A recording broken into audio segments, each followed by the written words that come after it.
everyone. Welcome to yet another session on soft skills and interpersonal communication with me, Waheeda, Assistant Professor at the Institute of Aeronautical Engineering, Dundigal, Hyderabad.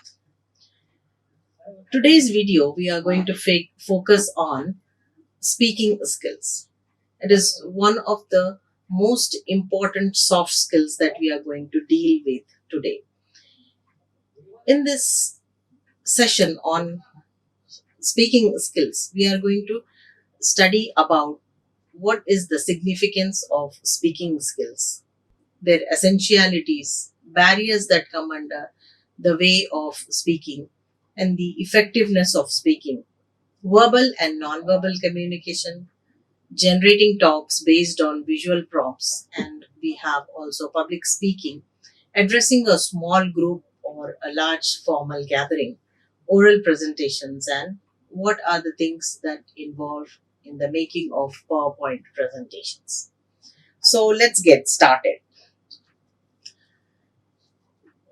We'll deal first with what speaking is. It is an act of making vocal sounds. We all know that we have been doing speaking maybe from 10 months of their age, and some have started speaking from 1 year of their age. We have been doing it unknowingly, we have been doing that act, so on and so forth. But we have not realized, are we doing it effectively or not? In today's session, we are going to study as to how we can speak effectively to put across our thoughts and emotions to other people. How well can we share our knowledge with others? If we are trying to do that, are we doing it effectively or not? If at all we are not doing it, what are the tips that uh, that are there to learn effective speaking? Okay, so we can say that it means what is speaking? It is conversing or expressing our thoughts or feelings in a spoken language. The vocal sound that we make to converse, to convey the information that, and maybe it is of an informal, just a remark about something or a scholarly presentation. Mostly, we are talking about speaking at different scenarios. Like it can be, as I told you, that it can be an informal comment or a remark that, for example, you are looking gorgeous, to a scholarly presentation that you are doing in front of some 100 or 1,000 audience, maybe. Okay, it is. These skills give us the ability to communicate effectively, to put across our thoughts or emotions or feelings, that whether what we are feeling, is it being understood by the listener or not, is what is speaking skill. We have to nurture it. We have been doing it, but we don't know that we are doing it effectively. It has to be worked on, like a bodybuilder works on his nerves, some to work on those nerves. He works on that. Likewise, if you work on this skill, speaking skill, you will nurture it. You will be able to present your ideas and thoughts in an effective manner that is being put across. One of a US based psychologist, Dr. Madhi Grothi, once said that words have incredible power. They can make people's hearts soar, and they can make people's hearts soar. It depends on the person who's speaking, whether to make the other person to whom they are speaking to, make them happy or make them unhappy. If you speak well, if you speak nicely, good to other people, you can make them fly high, fly soar in the sky. But if you are hurting somebody, and if you're not talking good to them, and that can make a wound on their heart, that is make people's hearts soar. So it depends on that, what you want to make the other person feel like, happy or unhappy. The other person's opinion is that speech is power. Speech is to persuade, to convert, and to compel. You can make the other person do whatever you want to if you are having those negotiation, persuasion, and convincing skills. So that's what you we have to work on. As you all know that English is a language called lingua franca because it has been adopted by uh, many nations which has different language. They have different native languages. People speak different languages, but people around the world have adopted English as a common language. That is why it is called lingua franca. And it has been playing a major role in all the sectors, including medicine, engineering, advanced studies, business, technology, banking, computing, tourism, etc. And most of the research that is conducted is also compiled in English language. That is why we have to learn the language to be able to have an edge over the other or be successful in our life. uh, some decades back we wouldn't have had um, such an opportunity. Neither we had the opportunities nor there was a requirement. But in the present scenario, since the world has become a global village, English has become all the more important than the previous years or decades, if you say. So here, in the sense, in the context of English as a speaking skill, how we have to be effectively speaking to put across our thoughts as well as to be successful in our organizational life, in our professional life, as well as in our personal life. How can we use this effectiveness of speaking skill in use it in getting our work done and be a successful person in the professional life as well as in a personal life. Okay, they hold special place of value. Good speakers are always good writers, for they would have written several drafts of each speech. Speaking comes to us naturally. We have had that art, but to work on that to effectively speak is a skill. Okay, so or what we listen we speak and what we read we write. So first, to be a good speaker we need to be a good listener. We have discussed all these points in the listening skill segment. You can refer to that of my another video on the same topic, listening skills. So a good speaker is one who connects or empathizes with his audience, with the people to whom he is talking to. This makes him approachable and authentic because people like to be listened to. They feel a kind of trust building if the speaker speaks to them or listens to them. That is why they gravitate towards them to support and advise.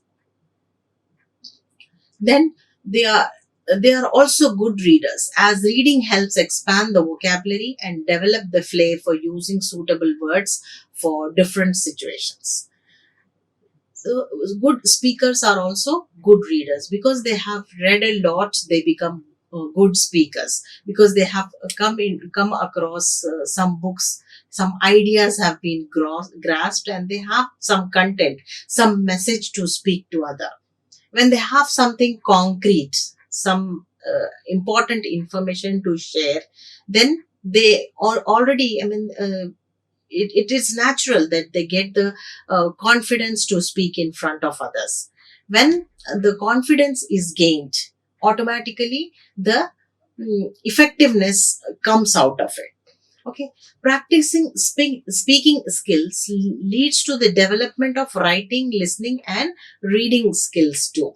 It is like one thing leading to the other. When, as I told you just now, speaking is a result of listening. If you hadn't had listened to your brothers or your parents, your siblings, your neighbors, your grandparents speak to you, you wouldn't have learned the language.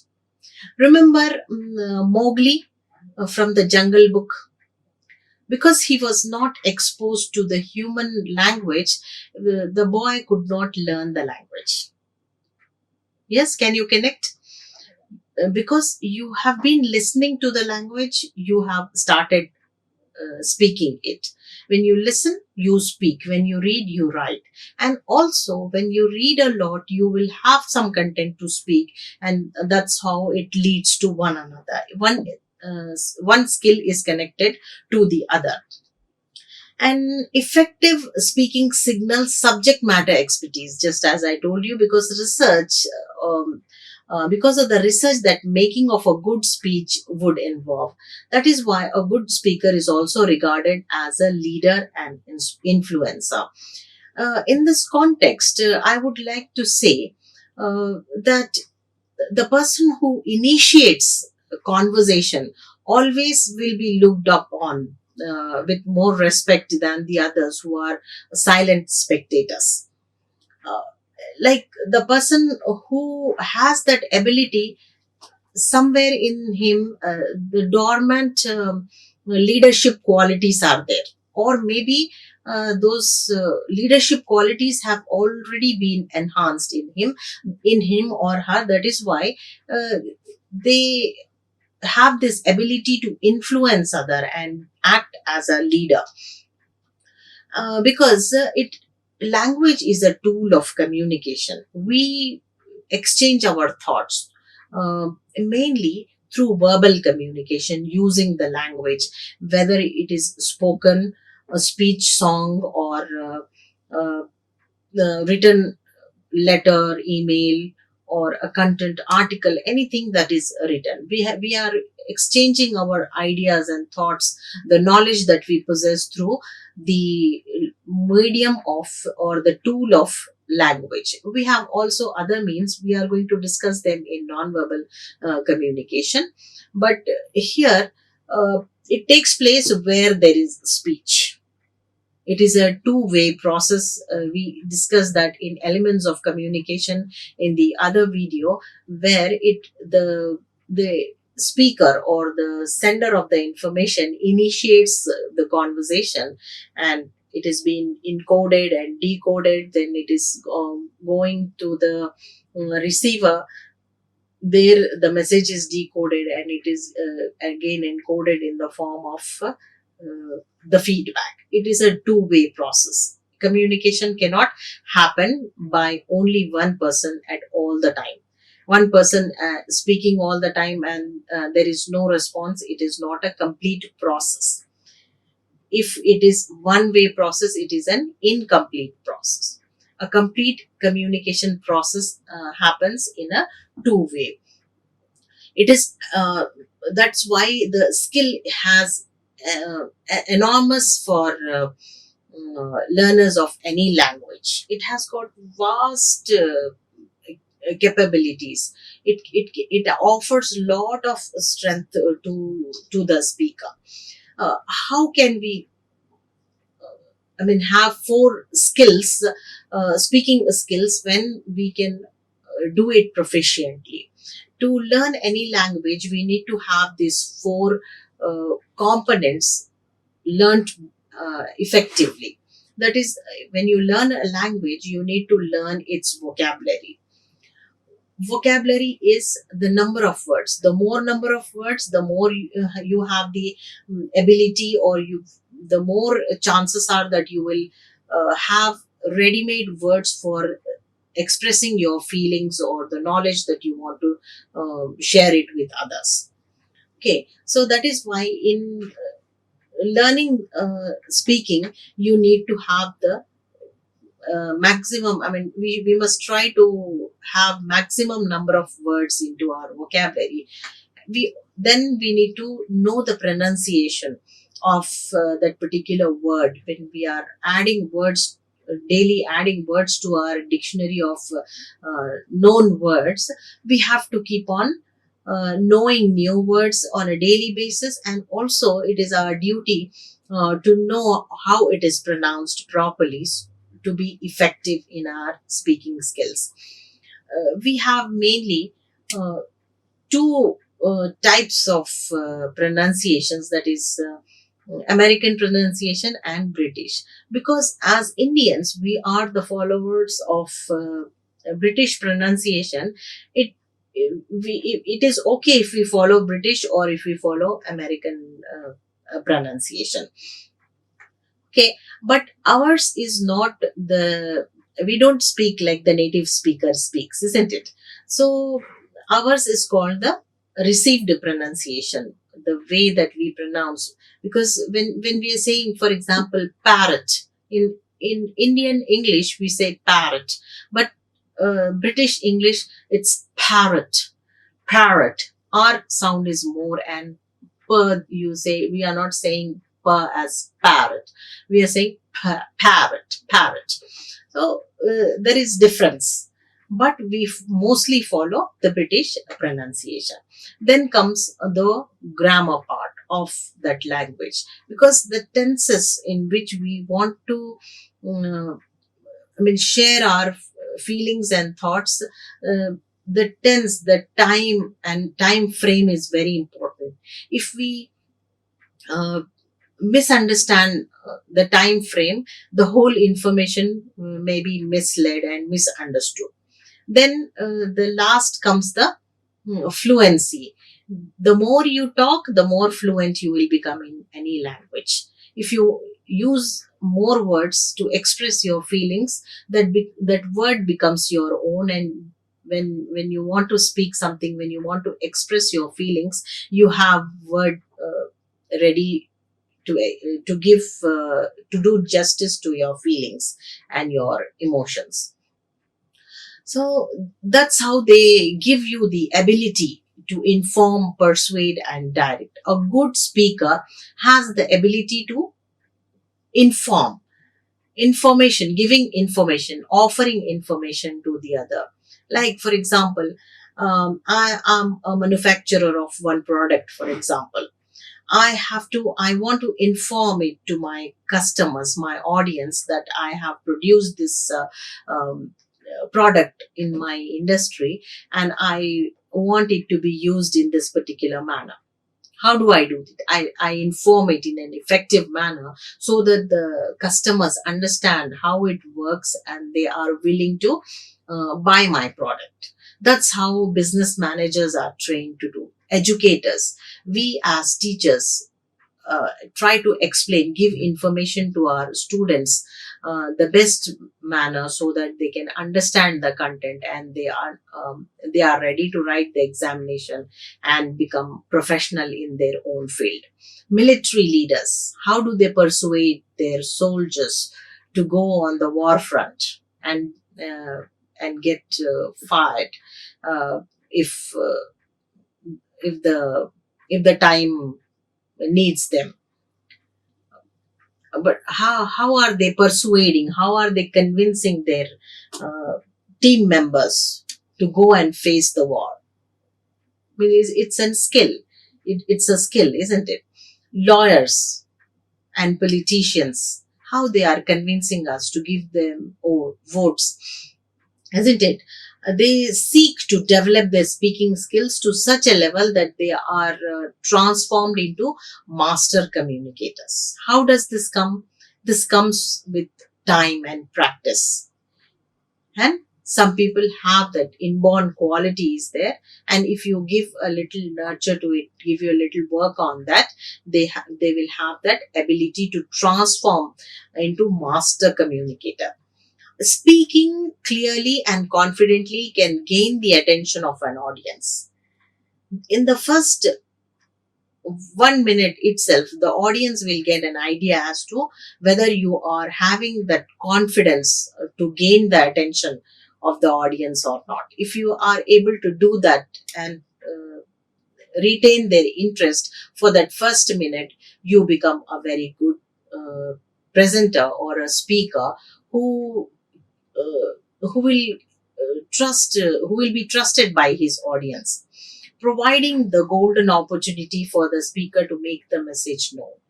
If that span is successful, there are chances, heavy chances, that your whole presentation or whole talk or the whole message that you want to send it to anybody will be successful. Then, ability to stand out from the rest. A speaker is not the one uh, who is listening. He or she stands out from the rest. That is this the listeners, the silent spectators, or uh, because of this quality, because of this ability to uh, speak, the person becomes, he or she stands out from the rest. He or she will be called as the face in the crowd. They are some people are deathly afraid of speaking in public. In so many years of my teaching my students speaking English, whenever I used to ask them to come and speak on the other side, they used to tremble, they used to sweat profusely, some stutter, some stammer, and then they used to forget the content in the beginning. But as they were practicing this speaking skills uh, during some sessions, they got over that, those feelings of anxiety, uh, that feeling of committing suicide. It was a deathly feeling. They said that they were going through nausea, some kind of irritating feeling, as if though they will faint in front of the audience, some kind of uneasiness. Okay, so as practice comes, it can even help in the career enhancement of an individual. This will have a lot of impact. A person who is able to express his ideas will always have an edge over the person who cannot do it. It is not limited to one's professional aspirations. It can enhance one's personal life also, thereby bringing out the well-rounded growth we should all seek. Like, if a person is able to express his or her ideas, that person will be liked by everyone. Even in their personal life, they will be successful. And it, as I told you before also, that it one thing of success will lead to the other. If you are having achieved that position, that uh, you are building that trust with your your immediate extended family, you will have a peace in that segment. If you are peaceful, the next segment, your workplace or your institutional life as a student, will also improve, because in that segment you are very comfortable, because you have fulfilled some of the responsibilities, you have put across your thoughts and your feelings. So that's why that part is peaceful. So that will lead you to success, and you go further in your life. There you can concentrate more of this. But if you are disturbed in your personal life itself, this will go and affect your professional life as well. Okay, then we will talk about the essentialities in speaking skills. When you are talking to anybody, you should always think that the audience is not my enemy. If we are talking this in this scenario, as we are presenters, we are talking to some group of people, maybe a small group, large group, or a very large group, professional presentation, or it might be an informal mob or a crowd presentation. uh, yes, people avoid public speaking because they fear an unknown and possibly hostile audience. They are afraid that if they make mistakes, the audience might, mm, treat them very badly. They might be hostile. They might attack them or something. But believe me, they will forget here and there any mistakes are there. Audience will forget that. If you are afraid of it, don't completely forget the fear. Don't completely get rid of it. try to have it, nurture that nervousness, to help you perform better. Like it says that strap it up and consider it as a constant companion which keeps you trying to do your best. They'll forget an occasional mistake, as I told you. So, what you have to do is over here, when you are presenting something, you have already come onto the stage, and there are some people who are listening to you. Try to locate some very smiling faces who are interested in what you are interested in your message. Try to locate those faces, smiling faces, which are giving a nod to you, which are interested or listening to you keenly. Have locate those faces and keep smiling towards you. Looking into their eyes will serve 50% of your purpose as a presenter or as a speaker. uh, if you are enthusiastic about your topic, the listener will also be enthusiastic to listen to you.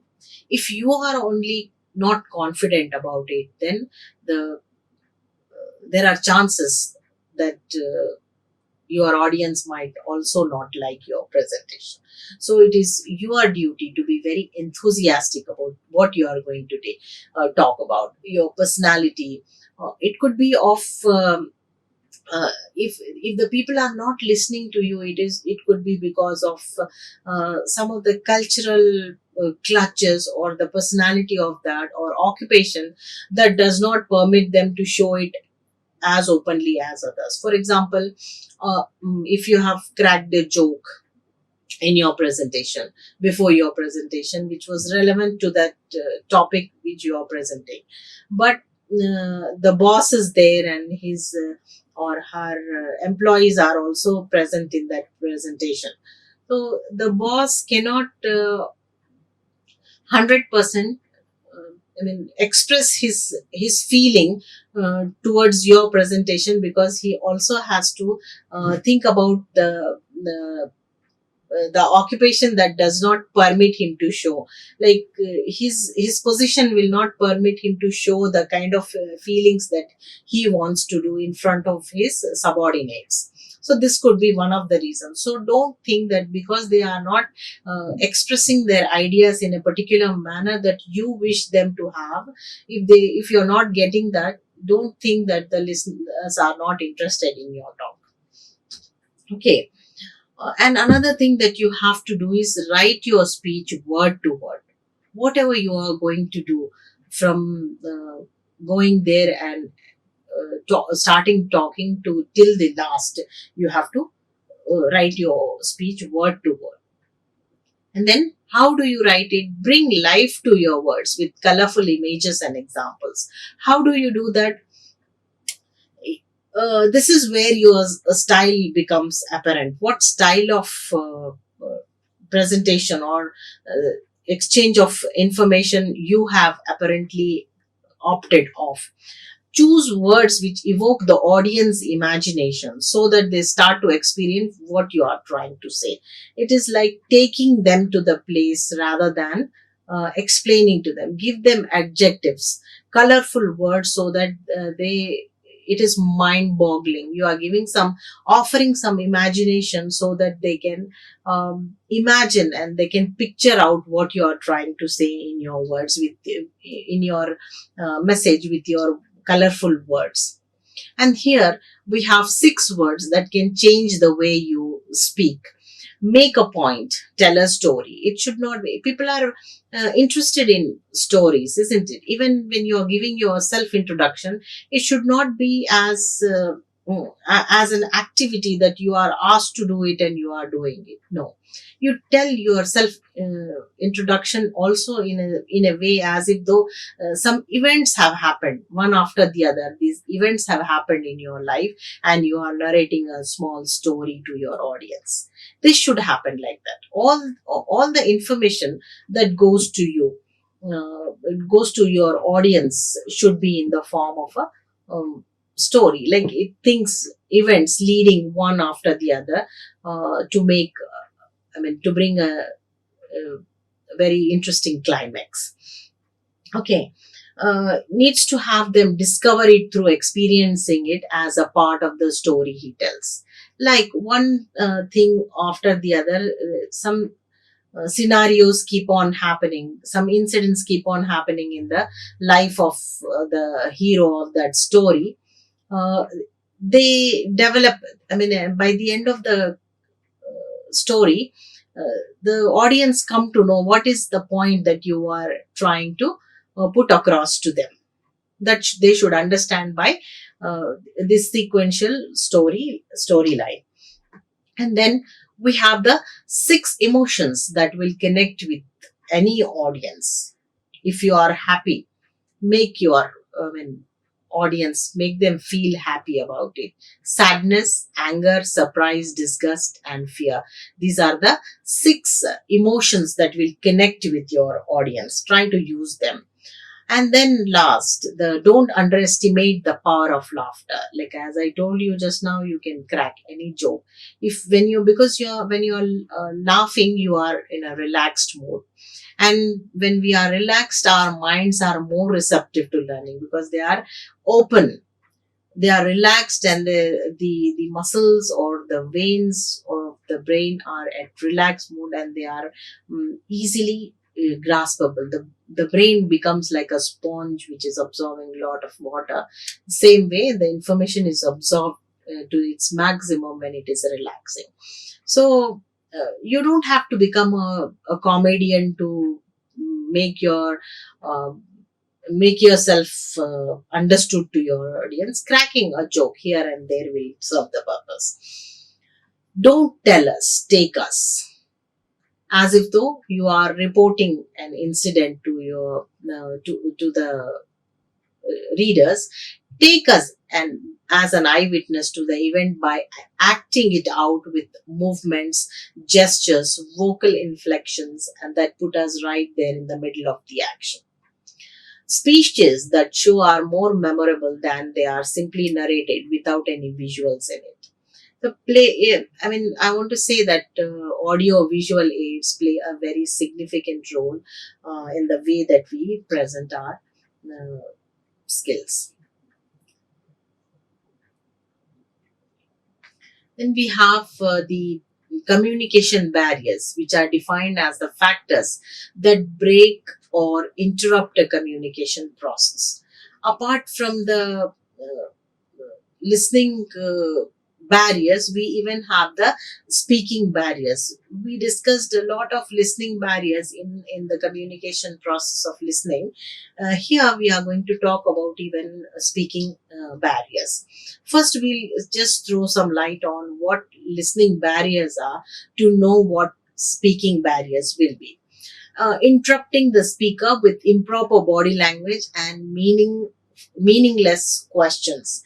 If an audience is doing that, if one of the audience or many people are doing, they're trying to interrupt the speaker uh, because of they want to pretend that they are listening, or they want to I mean, make their presence felt by the other audience.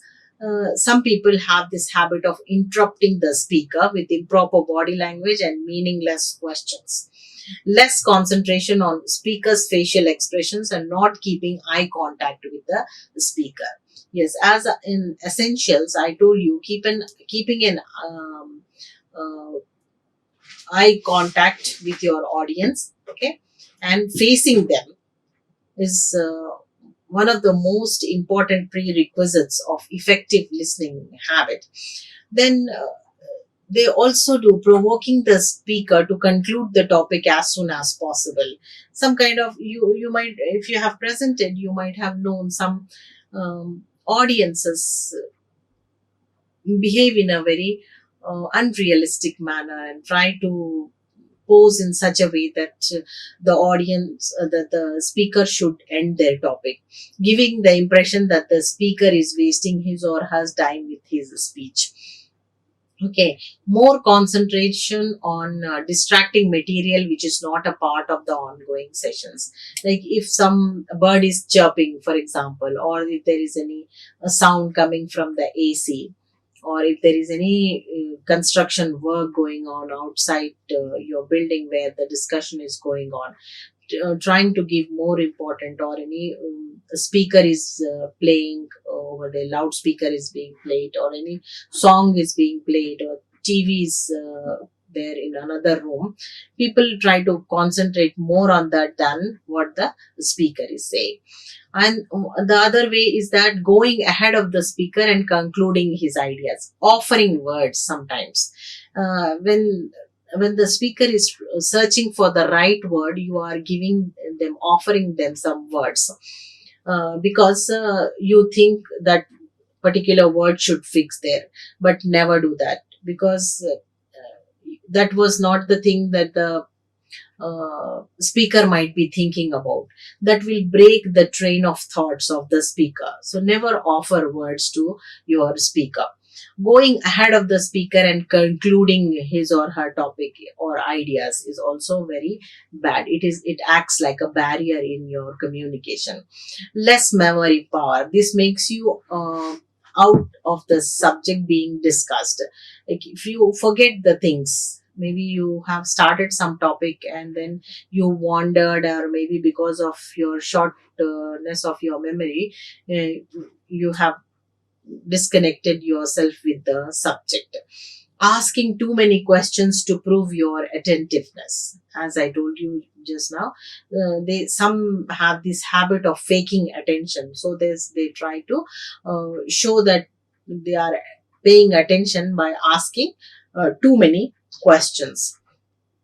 Then we have speaking barriers. If we don't listen properly, we don't tend to speak properly. And these are some of the speaking barriers that we come across, or that will hamper the effective speaking skills.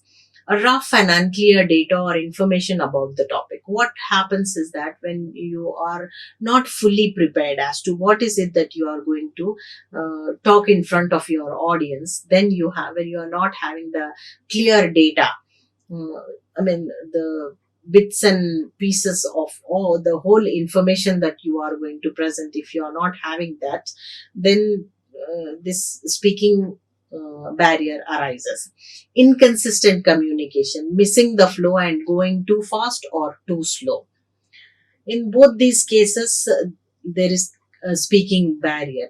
If you are talking too much, I mean too fast, it is there are chances that your audience might not understand what you, because an average flow of words a person can grasp is 50 words per minute.